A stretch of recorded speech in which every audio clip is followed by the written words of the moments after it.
Welcome to King Burger, where we can do it your way, but don't get crazy. And number 6 with a cookies and cream milkshake. You just don't want a Coke? Pardon? I gotta get the ice cream out, put some cookies all up in it. I don't even know how to use that blender. They got me pressing all these crazy buttons. No, you can have a Coke. Let me get number 6 with a large Coke. Next. Hi, I'll have a number 3 with no cheese, no tomato, and no lettuce. Dang, anything else? I got a complicated order. Let me get number 3 with no cheese, no tomato. Oh, wait, I'm sorry. Excuse me, sir. You see me trying to put in my order? Don't interrupt. And no lettuce, that's it. What? I changed my mind about the cheese. Oh, now you want some cheese. You see me put in the order while you didn't say nothing in the first place. I tried to, but... No, sir, don't get loud with me, sir. Do not get loud with me. Oh, no. Security! Security! This dude needs to go. You dig where I'm coming from, Daddy? Where? You dig where I'm coming from, Daddy? Where? You dig where I'm coming from, Daddy? Where? You dig where I'm coming from, Daddy? Where? You dig where I'm coming from, Daddy? Where? You dig where I'm coming from, Daddy? Where? You dig where I'm coming from, Daddy? Where? You dig where I'm coming from, Daddy? Where? You dig where I'm coming from, Daddy? Where? You dig where I'm coming from, Daddy? Where? You dig where I'm coming from, Daddy? Where? What's up, you guys? It's Omari Abasi, your host for 08 Magazine. And hey, I know it's been a minute. It's been a little while, but I took a little break.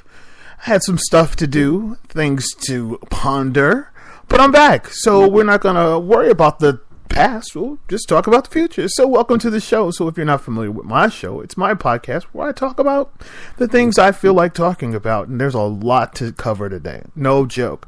So welcome to spring.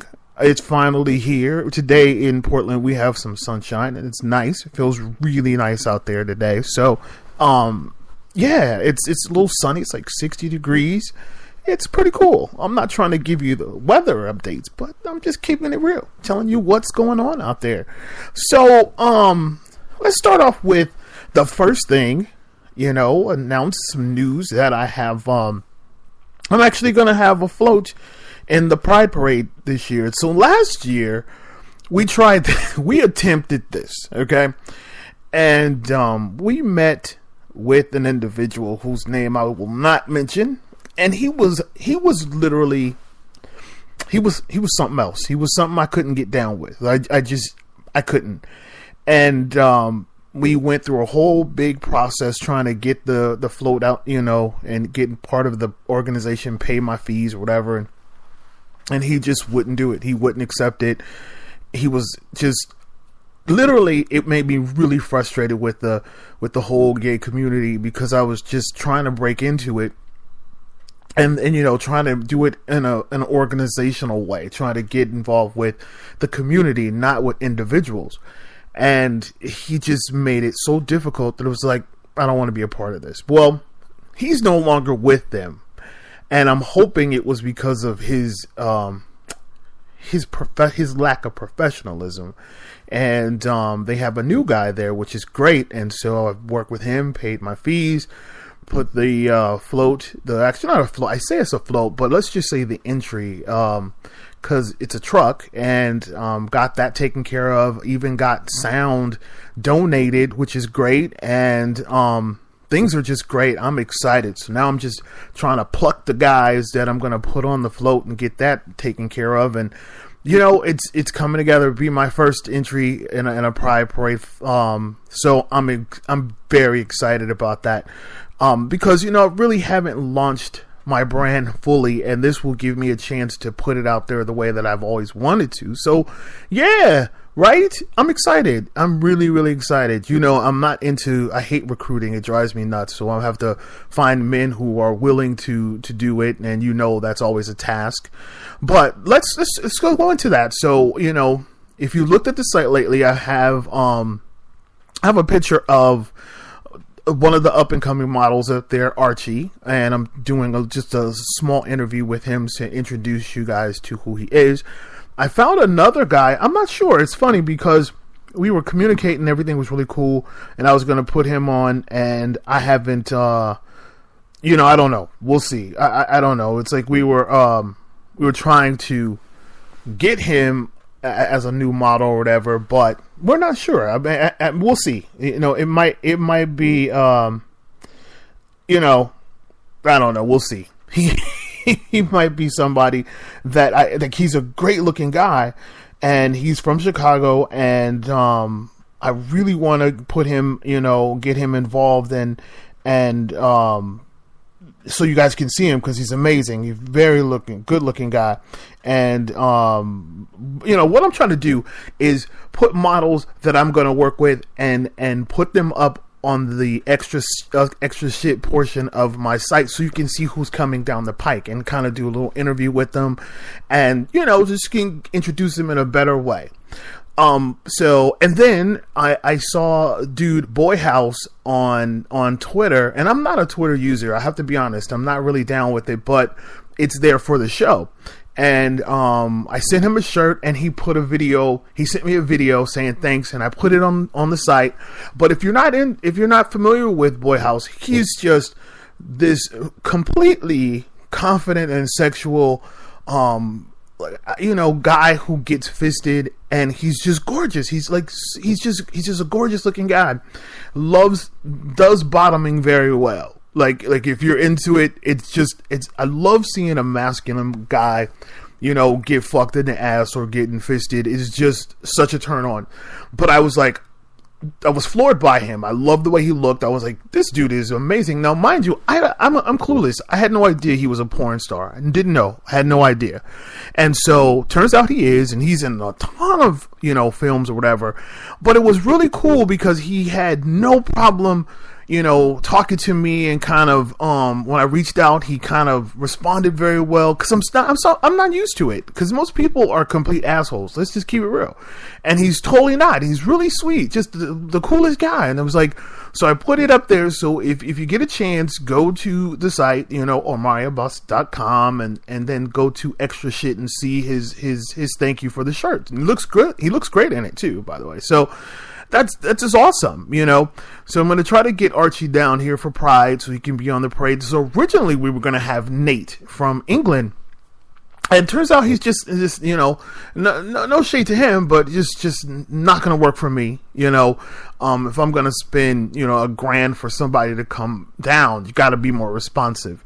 So I'm only going to put up the people that I'm really feeling won't flake, and when I send them a ticket will actually show up, because, I don't have money to throw away like that, just don't have it. So we'll see how that goes. So, let's talk about some reality shit. So, because, again, I hate to deny it, because it's the truth. I do watch reality TV, and I know I shouldn't. I know it's fake. Okay, let's just start by saying I know this shit is fake. I really do.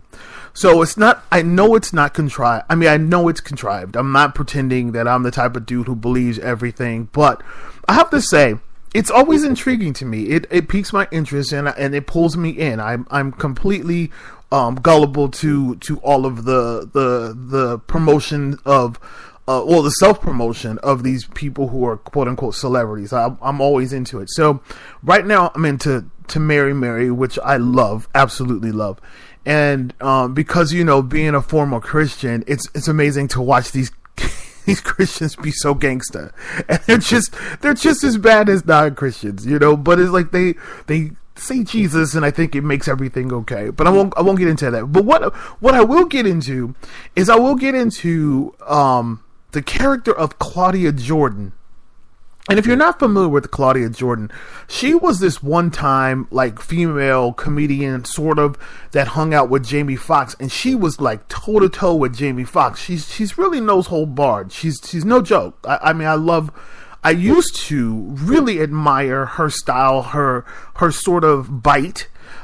She was kind of like this. She reminded me a lot of myself.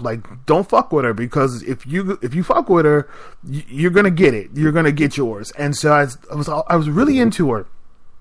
And then she got on Real Housewives of Atlanta, and I just she fell off my radar, because she was dumb. She was a bit of an asshole, and not funny at all, actually. Very insulting. It's like, I'm funny, but I'm insulting funny, and I'm both. I can be really insulting as a complete asshole, and I can be insulting as a pure comedian. And it's like, it's a hard balance, but she's just doing it awful. It's just awfully wrong. And so the point of my story is, there's this show called The Next 15, wherein these former reality TV stars, they have this new show that kind of says, hey, we're not these bad people you always thought we were. We're actually pretty cool, blah, blah, blah. Well, you know, shame on anybody who believes that. But the fact is, it's just still another reality TV show, and it follows the lives of these assholes, and they try to, you know, redeem themselves and pull themselves up from the bottom of the barrel of their career in reality TV. So Claudia Jordan is one of the people. There's quite a few people on there. Let's just brush over this before we get really into Claudia. Let me tell you who's on the show. So that girl, New York from The Flavor of Love or whatever, is on there, and she's batshit crazy. Like there's no other way to state it other than the fact she's just batshit crazy. Like you don't believe it. There's nothing about it that's believable about her or her character. It's just over the top and dumb. Then there's this guy. I think his name is Benito or Zanito or Zeno. I don't know. It's a little short, little Puerto Rican dude who adds absolutely nothing. And then there's another guy, Chiarmo or something, who another person don't care about. And that one girl, Laura from Love and Hip Hop. No, Basketball Wives, who was really kind of fat, but she's really cool. She's kind of a lesbian, but she's not come out yet, but she's pretty cool. Like, I like her style. And then that Jennifer from Basketball Wives, who's like a total fake chick, who's kind of like the Stacey Dash of reality TV. I don't like her. Jennifer, I should have names. You would think that since I had a show, I would have this, like, all these resources, but I don't, because I don't really care, really, honestly. It's like, if you really want to know what I'm talking about, just Google and it'll all pop up. So the next 15 with these people on it, and there's Claudia Jordan, and there's Jennifer Williams. That's it, Jennifer Williams. They fight, they hate each other, and I kind of understand why, because Claudia is so petty. Now, I think at one point we all would say we were all petty. Like, who didn't go through a petty stage wherein you were just involved with shit that you didn't even need to be involved with? It's not important, but you just get involved for the dramatic purposes or whatever. So anyway, Claudia just won't let shit go. Like, she gets, and now mind you, this is supposed to be a TV show about redeeming your past qualities that people know you for, that you're infamous for. Like, you know, you're kind of the slum of TV, but now this is your chance to kind of remove the veil of, I'm really not an asshole. I'm really actually a good person. So that's what the show is supposed to do. But instead of that, these people are showing you they're really these people, and it's just amazing. And Claudia is truly probably exactly what people said she is. And I used to be like, well, she's probably, you know, she's probably a straight shooter, she's probably not a complete asshole. And then you just go, then you're seeing, nope, she really is. And so you're like, you know, you're watching it and you're like, man, this would be the perfect opportunity for you to just be a nice person, be an individual. So what she does is she tries to befriend and try to kind of do some damage control with her and Jennifer Williams. And so she tries to sit down and have a chat with her, and in the chat she decides to share with Jennifer that, you know, she was raped, and I like, Jennifer is more like, why are you telling me this? Like, I don't even like you. Why do I need to know that you're raped? And you would think, well, that's pretty insensitive, you know, why is she being an asshole? And then you kind of just ask yourself, like, if you don't like a person, or you're trying to get to know a person, yeah, why would you share that story? That's just too much. It's like, because I don't care about you. So you telling me that you've been raped isn't what's gonna pull you in and bring us to a hug moment, you know? But I guess this is how Claudia decides that she wants to bring it in close to end the 30-minute sitcom with a hug. She decides to share a rape story, and then